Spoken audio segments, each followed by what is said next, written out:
but most importantly, I moved here to live a life with purpose and a career with purpose.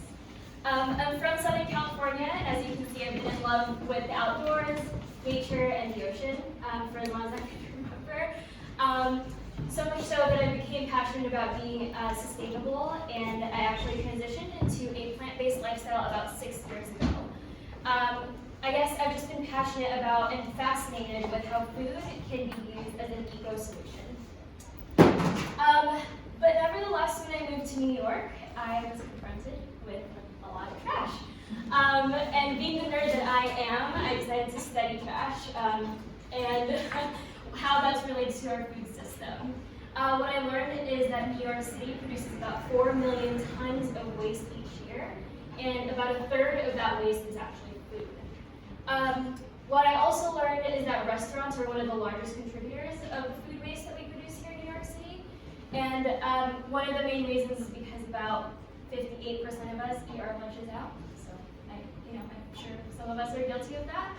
So there is a need, as I mentioned, 58% of about a population of 8 million people eat their lunches out, which not only produces excess food, but also produces a lot of materials waste.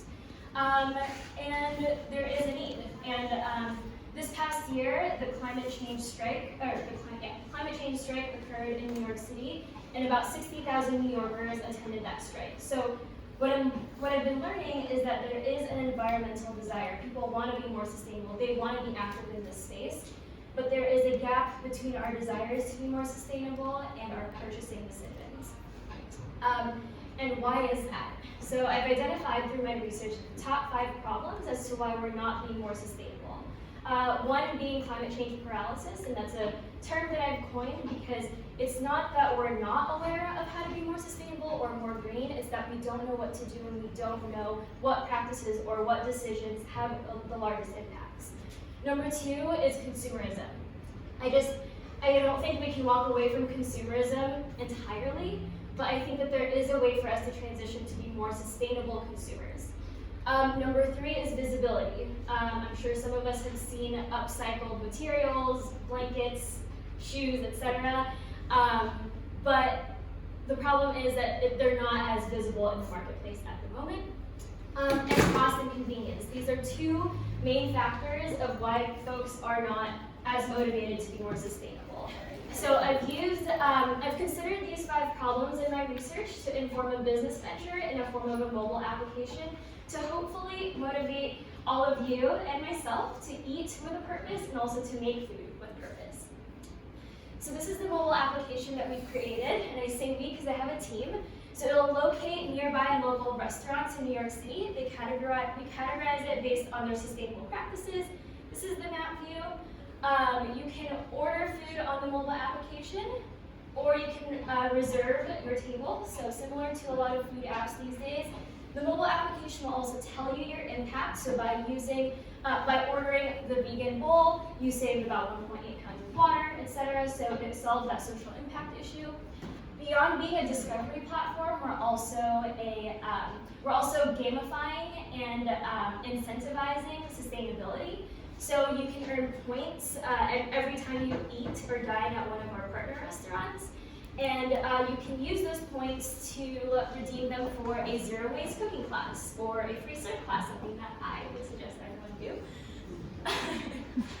And beyond just being an Eat with Purpose platform, we want to tap into other industries, such as the Fashion with Purpose industry, Invest with Purpose, and even the Music with Purpose. So there are a lot of organizations out there currently that are trying to create greener venues and greener concerts. So I've used the TAM SAM model for those business folks out there. Our total available market is the 80 million plus millennials in the US. Our serviceable available market is 6 million adults in New York City specifically, because I live here now.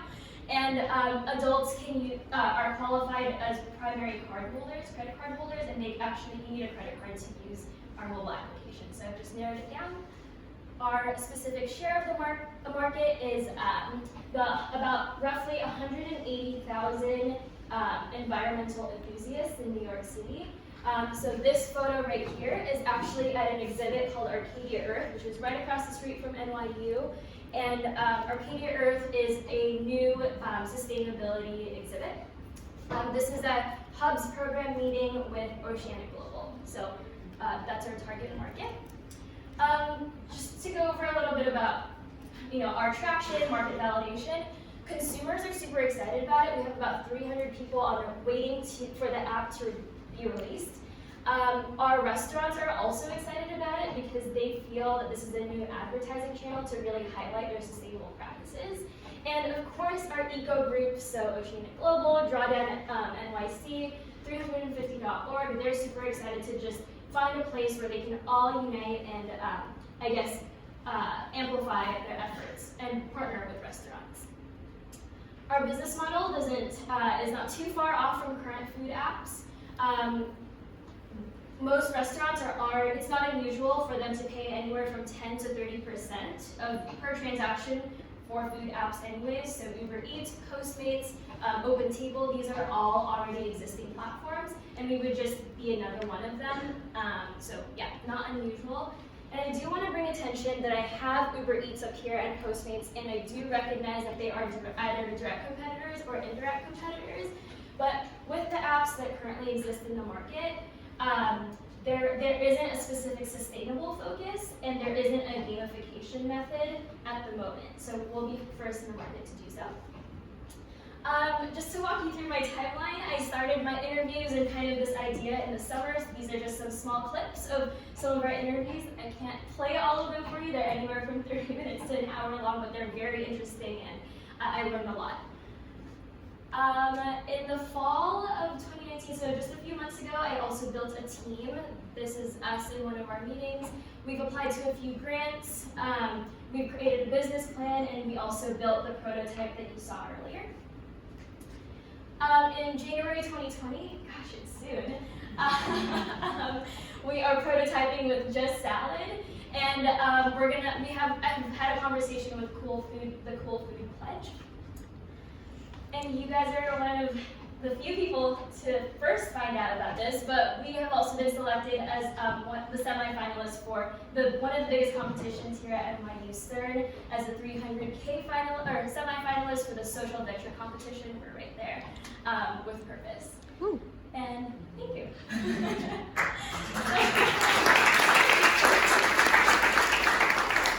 So I invite you all to join with purpose. You can actually take your phone.